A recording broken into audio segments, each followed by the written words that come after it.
ஹாப்பியா, ஹெல்தியா, ஜாலியா ஒரு life. Lanco Harmonia Pavilion Senior Living Apartments at Sri Perambatoor 2 BHK just 49 lakhs. Call 7717273747.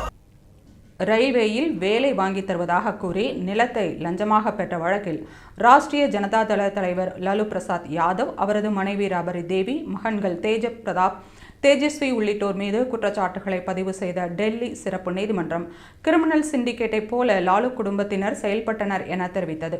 Bihar முன்னாள் முதல்வரும் ராஷ்டிரிய ஜனதா தள தலைவருமான லாலு பிரசாத் யாதவ் 2004 முதல் 2009 வரை காங்கிரஸ் தலைமையிலான ஐக்கிய முற்போக்கு கூட்டணி அரசில் ரயில்வே அமைச்சராக பதவி வகித்தார்.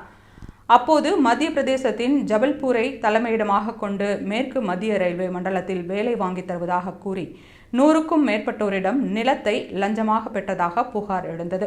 இதுகுறித்து அமலாக்கத்துறையும் சிபிஐயும் தனித்தனியாக வழக்கு பதிவு செய்து விசாரித்து வருகின்றனர்.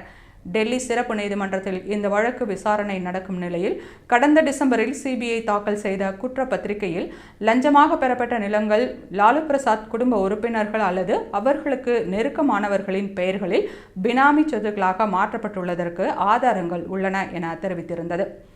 இந்த நிலையில் சிறப்பு நீதிமன்ற நீதிபதி விஷால் கோக்னே இந்த வழக்கு மீண்டும் விசாரணைக்கு வந்தபோது லாலு பிரசாத்தும் அவரது குடும்பத்தினரும் மிகப்பெரிய சதித்திட்டம் தீட்டியதற்கான ஆதாரங்கள் கிடைத்துள்ளதால் லாலு பிரசாத் மீது ஊழல் தடுப்புச் சட்டத்தில் குற்றச்சாட்டுகள் பதிவு செய்யப்படுகின்றன.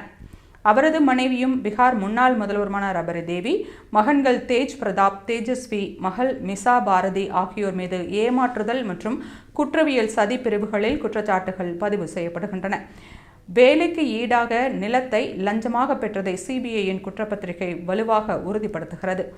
சொல்லப்போனால் லாலு பிரசாத்தும் அவரது குடும்பத்தினரும் ஒரு கிரிமினல் சிண்டிகேட்டை போல செயல்பட்டுள்ளனர் என்று தெரிவித்தார்.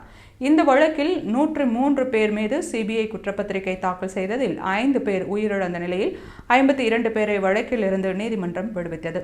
இப்போது லாலு பிரசாத் மற்றும் அவரது குடும்பத்தினர் உட்பட 40க்கும் மேற்பட்டோர் மீது குற்றச்சாட்டுகள் பதிவு செய்யப்பட்டுள்ளன.